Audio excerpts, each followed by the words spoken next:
Sreepada channel welcomes you all, my dear children and audience. Today's poem is from Vemana and recited by Jnandeep. Let us listen to the poem. Hello, I am Jnandeep and I am 7 years old. Today's poem for Sreepada story box is kOpamunanu Ganata konchamaipOvunu gOpamunanu migula gOdu galugu gOpamaDachanEni gOrkelu nEDEru viSvadaabhiraama vinura vEma. Well done, Jnandeep. Anger diminishes the greatness of a person and gives rise to distress. Only when anger is controlled, one's wishes will get fulfilled. There is a beautiful story about Brugu Maharshi. Brugu was the spiritual son of Lord Brahma and was one of the 7 great stages called Saptarishi. Lord Brahma, the god of creation, appointed 6 facilitators for the creation of the world. They were called Prajapatis, and Brugu was one of the Prajapati.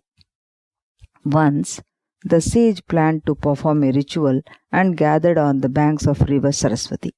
They could not decide which of the Trinity, Lord Vishnu, Lord Brahma and Lord Shiva was greatest, and to whom they should dedicate the ritual's offering. As they could not come to any conclusion, the sage decided that one of them could test the Trinity and assigned the job to sage Brugu.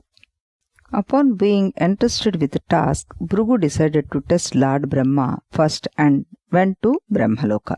When Brugu reached the place, Brahma was in meditation and his wife goddess Saraswati was playing the musical instrument Veena. Brugu waited for long but was not noticed by Brahma and Saraswati.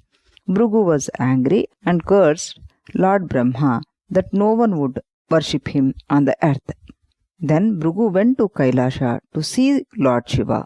On reaching Kailasha, Brugu saw Shiva and his wife, goddess Parvati, totally immersed in their dance and did not notice Brugu. Brugu felt insulted and in anger he cursed Lord Shiva that he would be worshipped on the earth only in the form of a linga. Brugu, when reached Lord Vishnu's world named Vaikunta, Vishnu was in deep sleep on the serpent bed called Adisesha with his wife goddess Lakshmi pressing his feet. Brugu called Vishnu to wake up, but he did not get any response. Brugu was furious and kicked Lord Vishnu on his chest. Lord Vishnu immediately got up from his bed and softly told the sage that he might have hurt his foot by kicking him, and saying so he pressed the foot of Brugu.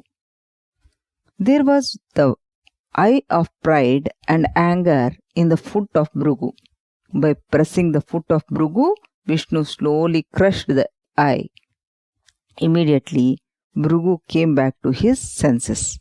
He apologized to Lord Vishnu and declared him superior amongst the Trinity for taking the offerings of the ritual. Brugu also apologized Lord Shiva and Lord Brahma, who pardoned him because his anger was destroyed.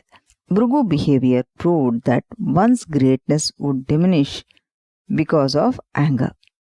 Only when his anger disappeared, Brugu was blessed by the gods. Later, he authored Brugu Samhita, a book on astrological science. He lived happily with his 3 wives, Khyati, Usna, and Puloma, and had sons Data, Vidhata, Shukra, and Chavana.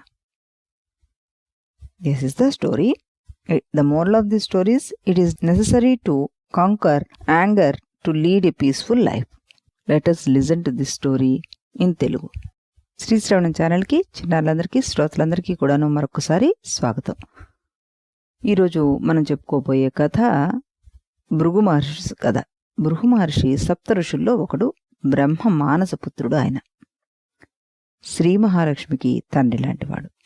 Bhrigu మహర్షి వేదాల కాలంలో రచించిన భృగు సంహిత అన్నది ఒక రచన. ఒకనాడు సరస్వతీ నదీ తీరంన మహర్షులు సత్క్రతువులు ఆచరించిన పిమ్మట మాటల సందర్భంలో త్రిమూర్తుల్లో ఎవరు గొప్ప అనే సంశయం వస్తుంది.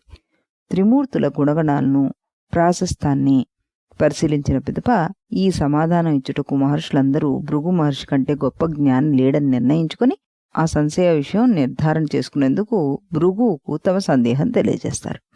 మహర్షుల నిజదైవం ఎవరో తెలుసుకునేందుకు బ్రహ్మ, శంకరుడు, విష్ణువు దగ్గరికి వెళ్లడం జరుగుతుందన్నమాట. మొట్టమొదట సత్యలోకంలో తన తండ్రి అయిన బ్రహ్మను చేరతాడు. అక్కడ బ్రహ్మ సృష్టి కార్యం నిమగ్నమై ఉండి సరస్వతీదేవి వీణ వాయిస్తూ ఉండగా ఆయన తన కార్యంలో నిమగ్నమై ఉండిపోయి ఈయనను పట్టించుకోనమాట. అప్పుడు భృగు మహర్షి ఆయనని శపిస్తాడు. నీకు భూలోకం నందు పూజ అనేదే విగ్రహారాధన జరగకుండా ఉండుగాక అంటూ ఆయనని శపించేసి కైలాసానికి వెళ్తాడనమాట. కైలాసంలో ప్రమదగణాలు శివనామస్మరణ చేస్తుండగా శివపార్వతులు ఇద్దరూ కూడాను శివతాండం చేస్తూ ఉంటారు. భృగు అంత తన్మయులైన వాళ్ళు తమ రాకను గమనించినందుకు, ఉచిత ఆసనం చూపించినందుకు కోపపడి, శంకరుడా, నువ్వు లింగ రూపంలోనే పూజించబడతావు అంటూ శపించి వెళ్ళిపోతాడు. ఆ తర్వాత వైకుంఠానికి వెళ్ళి విష్ణువు శేషశయ్యపై పడుకుని ఉండగా శ్రీ మహాలక్ష్మి ఆయన పాదసేవలో నిమగ్నమై ఉండడం చూసి అనేకసార్లు వాళ్ళని పిలుస్తాడు. వాళ్ళు పలకకపోయేసరికలా కోపం వచ్చి అతన్ని కాలితోటి శ్రీ మహావిష్ణువు వక్షస్థలం మీద తంతాడనమాట. అప్పుడు విష్ణువు గబుక్కుని నిద్రలేచి, స్వామి, నన్ను తమ సుకుమార పాదంతో తనడం వల్ల మీ పాదం ఎంతగా నొప్పి కలిగిందో అంటూ ఆ పాదాన్ని నా చేత్తోటి నొక్కనివ్వండి అంటూ ఆయనకి అహంకారం అనే ఒక 3వ నేత్రం అరికాల్లో ఉంటుంది, దాన్ని నలిపేస్తాడనమాట. అంతటా అహంకారాన్ని వీడి జ్ఞానోదయం పొందిన భృగు ఇలా అంటాడు: శ్రీమన్నారాయణుడు ఇంతటి శాంత చిత్తుడు, అంత సాత్వికమూర్తి, నా తొందరపాటుకు ఏమాత్రము ఉద్రేకం పొందక తిరిగి నా జ్ఞాననేత్రాన్ని తెరిపించాడు అంటూ ఆయనకి యజ్ఞఫలాన్ని ఇవ్వాలి అంటూ కూడాను సూచిస్తాడు. అలాగే శివుడు బ్రహ్మదేవుణ్ణి కూడాను క్షమాభిక్షను వేడుకుంటారు. వాళ్ళిద్దరు కూడా ఆయన క్షమిస్తారనమాట. ఈ రకంగా